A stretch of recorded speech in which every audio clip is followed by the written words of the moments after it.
It is now 10 minutes past 4 in the nation's capital. 14 hours and 10 minutes since the announcement was made that President John F. Kennedy was dead. That took place 1,400 tragic miles from here in Dallas, Texas. I'm standing in front of the White House, the front that faces Pennsylvania Avenue. It is called the North Portico, and I'm facing the North Portico, where black mourning cloth has been draped over the entranceway. An honor guard is now marching down to the northwest gate, part of this semicircular driveway that leads up to the North Portico and the entranceway. We are awaiting the arrival of the President's body. It is en route now from Bethesda Naval Hospital, about 13 miles from here in Maryland. En route with the body is the President's widow, Mrs. Jacqueline Kennedy. We understand the President's brother, the Attorney General Robert Kennedy, and some of the President's very close associates, Kenneth O'Donnell and Larry O'Brien, are also coming. Here on the White House grounds, it's a clear fall night. The temperature 63 degrees. There's a slight November breeze and chill in the air. And out on Pennsylvania Avenue, people who've been standing there all night are now awaiting the arrival of the President's remains. There are, I would say, 100 to 200 people that I can see. Floodlights light the driveway, and 13 kerosene flares have been placed at about 50-foot intervals along the circular driveway leading up to the entranceway in the North Portico under the giant white columns. About 10 Marines with polished bayonets, part of the military district's ceremonial guard, stand ready to receive the funeral cortege when it arrives here. The President's body will lie in repose in the White House tomorrow and will be viewed by the Kennedy family during the morning and then later and throughout the day by such people as President Eisenhower, the Supreme Court, members of Congress, and other dignitaries. On Sunday, it will be on public view in the Capitol Rotunda, and at 10 o'clock Monday morning it will be taken to a Catholic church here in Washington for a Requiem Mass, the St. Matthias or St. Matthew's Cathedral on Rhode Island Avenue, where His Eminence Richard Cardinal Cushing, the Archbishop of Boston, will celebrate the Mass. The White House grounds are dotted with television and radio technicians, broadcasters, pen and pencil reporters who have been on this long vigil throughout the day. This unbelievable day, this bewildered day that has shocked not only this country, but the entire world. There are reporters here from many countries. Nearby is the TASS reporter reporting for the Soviet Union, and reporters of all colors, nationalities. This is a very earth-shattering type of experience, something that many people believed could not happen in the 20th century. But indeed it has happened, as witness the tragic developments of this day. Mrs. Kennedy has chosen, in all of the moves that have been made transporting the President's body, has chosen to ride in the hearse with the casket. She did this from the hospital in Dallas when the body was taken from the hospital to the aircraft. She did this when the aircraft landed here in Washington, and with the body was taken to the Bethesda Naval Hospital, and she is again riding as close as she can with the President. Not many hours ago, Vice President Johnson became the President of the United States as a result of these circumstances, and he is now at home with his wife and will be using the executive offices just across the way here in the old executive office building for the time being. He will not be using the President's Oval Office here in the White House.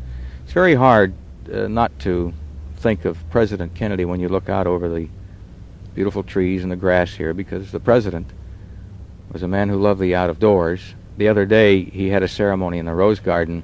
A group of NEA secretaries, I believe, were here in town, and the president, as is usual every day, greets certain visitors and groups to Washington, and they were out in the Rose Garden. And their leader, or chairman, asked the president if he wouldn't talk a little about the history of the White House. Mr. Kennedy took time during his very busy day to explain that a certain tree was planted by Thomas Jefferson, and that another tree was planted by Theodore Roosevelt, and so on. I think he knew who planted every single tree, in front as well as in the rear of the White House. As a matter of fact, the Rose Garden was one of his pet likes. It's no longer a rose garden. The other day when we were out there during this particular ceremony, we noticed the ground has all been dug up, and we were wondering whether tulips were going in, but that has been the president's pride and joy. It's just off his office. And they say he's had a big hand in directing some of the plantings, the flower plantings that have gone in there, and it was a beautiful sight this past summer with various types of flowers that continued to bloom, brightly colored flowers.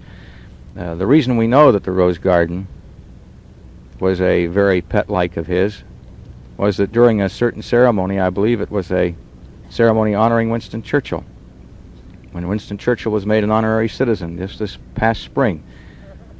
It had rained very hard, and we were all standing in the grass, and the grass was newly planted. And the president suggested that perhaps we might want to move off the grass because we weren't doing it any good, and we at first thought he was joking. We later found out that he wasn't, and we got the word that we were to get off the grass because he wanted the little seedlings to be able to, or whatever little grass is called, he wanted them to be able to get a firm foundation. And it is, the grass there is very beautiful at the present time. But there's a lot of history here at the White House. Mr. Kennedy spent some 3 years here, 3.5 years, and he has left his mark. I can look over to, as I face the north portico, I can look upstairs into the presidential apartment. This is the executive apartment where the president and Mrs. Kennedy and the children live, and the light burns in their apartment. Although neither one is there, the children are at the home, we believe, of relatives, and as yet we have not been officially informed that they have been told that their father is dead.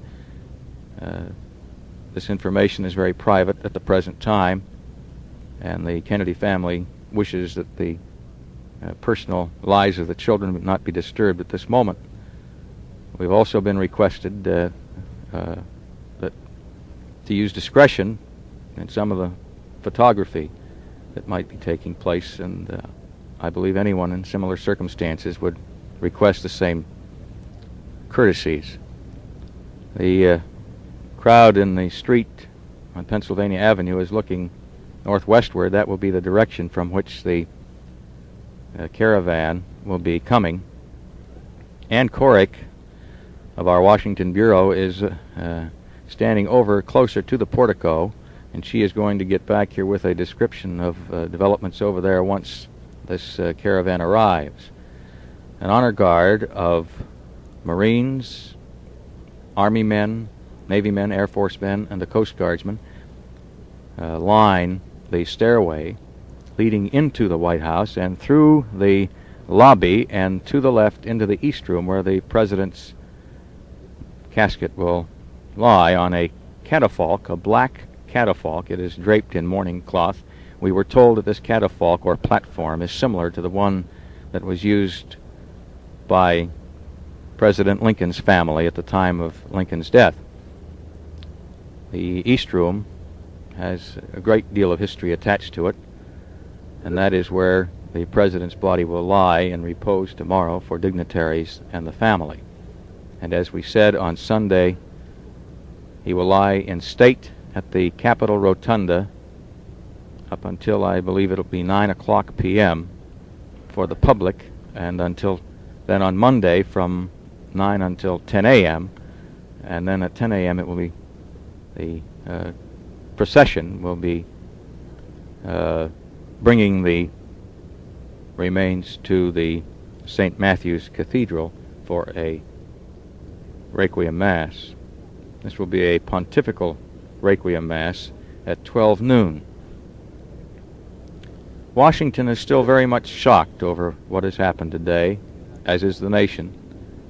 It is very hard for one who experienced these developments today, all the way from leaving yesterday with the President and Mrs. Kennedy and watching them as they smiled and met people in Texas and enjoyed themselves, it seemed, and then leaving the hotel in Fort Worth this morning for Dallas, which was only an 8-minute flight, very brief, and the cheering welcome they received at the airport and the enthusiasm in downtown Dallas.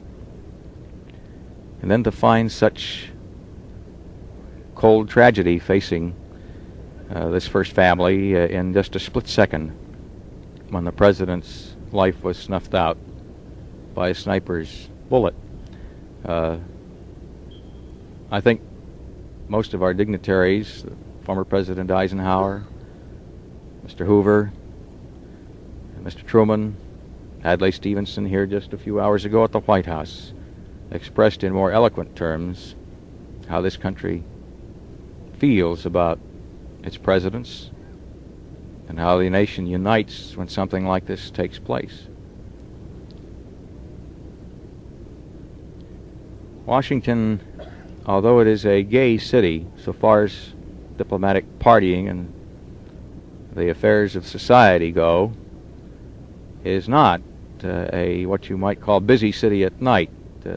Washington, although it's a big town, sort of rolls up the sidewalks at about 9 o'clock and things quiet down. But this evening, there's been a lot of traffic past the White House, people coming in from Maryland and nearby Virginia to take a look at this big mansion. I noticed at the intersection of 17th Street and Pennsylvania Avenue to my left, which is just northwest of here now, the flashing lights of police cars are now stopping traffic, and a procession is coming down Pennsylvania Avenue, the bright lights of the cars in a straight line, and a flashing red light at the head car. There are no sirens that I can hear, and I would doubt very much that sirens are going to be used. A police motorcycle officer is now coming down the street to the entranceway here at the Northwest Gate. The Northwest Gate, if you're familiar with the White House, is the gate to the right as you look at the White House. The large trees on these grounds are bare of leaves and lit up. Perhaps they look beautiful, perhaps they look grotesque under the lights that have been set up. This is a very historic but a very sad night. The procession now getting closer, a motorcycle policeman leading the first car with a red flashing light. There is, I can't tell just how many cars there are, but the hearse, I believe it's a gray hearse, is the third vehicle in the procession. Now the cars are coming into the driveway, into the iron gate. The people there are now standing. They have paused for just a moment. Now the cars are moving in. Here comes the first car, which is a police car. The honor guard at the portico to my right now has snapped to attention. The Marines are now standing. Now they are marching. The Marines that went down to meet the procession are marching. Their rifles with their brilliantly shining bayonets, white gloves, dress uniforms. The rifles are at what you call port arms, and they are leading the procession into the White House grounds. This is what you call a squad of Marines, part of the Washington Honor Guard. These same men have been the men who have joined in happier occasions here at the White House to welcome visiting dignitaries and chiefs of state. I'm going to try to see who I can see in the first car. The first car is the Armed Forces Police. Armed Forces Police, and I see General, I believe. I'm not familiar with the people in the first car. They seem to be some dignitaries dressed in black, and I'm not familiar with those gentlemen. But I do see some of the President's military aides now coming into the driveway in the second car. General McHugh, the Air Force aide, one of the President's close friends, And now the funeral coach, U.S. Navy. It's gray. The shades are drawn on both sides. A flag is over the casket. I can see the flag through the rear of the funeral coach as it goes by. The United States flag over the casket. The blue field toward the rear, and at the left, the president's head apparently at the rear as the casket was moved in. Now the hearse is at the north portico under the beautiful white marble columns. And I just now have seen some of the close friends of the Kennedy family, and Mrs. Kennedy has, I believe now, come out. This is a very difficult spot, and we are not permitted to get entirely close. We are about 50 yards from where the doorway, which is draped in black mourning cloth, and then we'll be taken through the lobby, then to the left into the east room. It was very hard to identify people in the cars as they came by. The blinds in the funeral coach were drawn.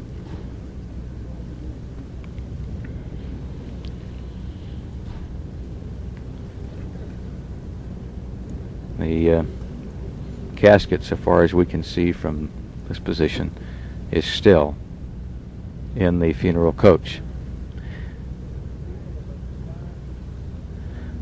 Now we are waiting. A Marine, a sailor, Coast Guardsman, and a soldier are standing to the rear of the hearse.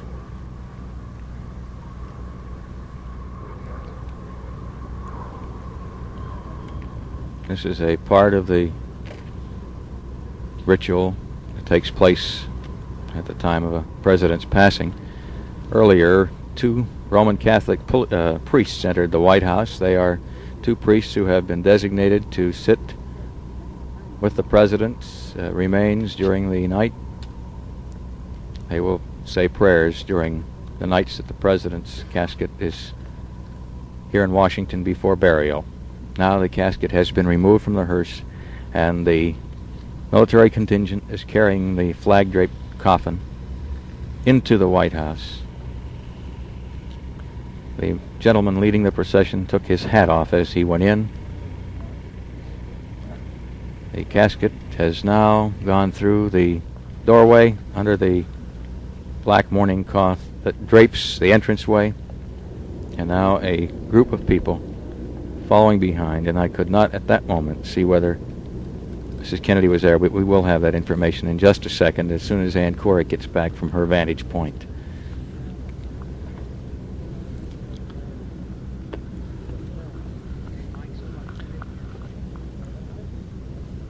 (1600) Pennsylvania Avenue.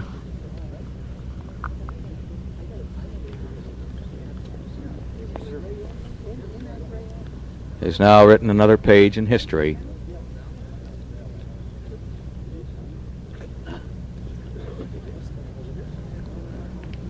John F. Kennedy fought very hard and worked very hard to become a resident of this big, beautiful house. And no one perhaps dreamed that this incident would happen, yet it has. And Mrs. Kennedy, I believe, has received a great deal of sympathy as well as support for her behavior in these trying times. It was not many weeks ago that she lost a child.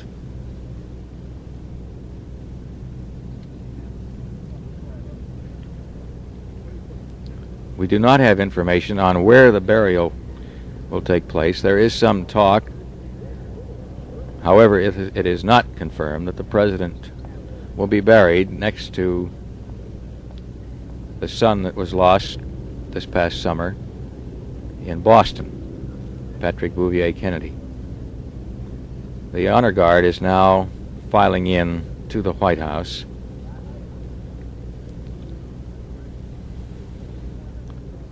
And the people out in front of the White House are now beginning to file away, going home. Some of them are still there. However, I can, at another end, see that many of them are choosing to remain, looking straight up the beautiful rolling green lawn here to the front door. Now I'm going to call in Ann Corick to get a report. Ann, we're going to get a report now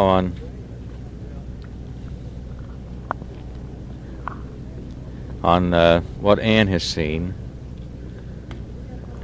Ann? It was a sorrowful scene to see the flag-draped coffin bearing the body of the late president being carried up the steps of the North Portico and into the White House proper. Mrs. Kennedy, in a pink coat, followed him, and it appeared to be the president's brother, Bobby Kennedy, the Attorney General, who followed her up the steps through the black draped entranceway and into the lobby. Where was Bobby and the Attorney General and Mrs. Kennedy? Could you have seen from there? It was very difficult to see. I know that was very hard. So it was. The honor guard was lined up. As you know, we were restricted in a certain area, but back quite a distance from the portico itself. And it was difficult to see, with the pillars blocking the scene, who did get out of the limousines which arrived here. It is believed, it looked to me as if the president's sister Jean was one of those who went into the White House after Mrs. Kennedy. Well, Ann, it's getting very late into the morning. I think we can say that this is probably one of the saddest sights Washington has ever seen, and I suppose some should offer the hope that it never has to see another one like this. Some of the staff people who are still in the press office, I noticed, just went by Helen Gantz, who has been here for many years and served under several presidents.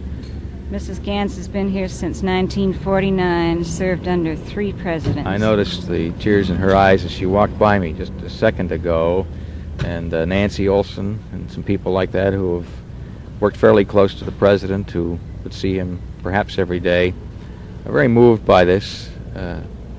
A very energetic man, and then suddenly to have such a tragic incident happen. There's very little more we can say. In a manner of speaking, perhaps John F. Kennedy has come home. I think one of the things that might be appropriate at this time, he liked to quote from Robert Frost many times on the campaign, and Mr. Frost was one of his favorites. Mr. Frost died earlier this year, but one of the president's favorite quotations, and I believe it went something like this: "I have promises to keep and many miles to go before I sleep." And with that, this is Sid Davis reporting from the White House.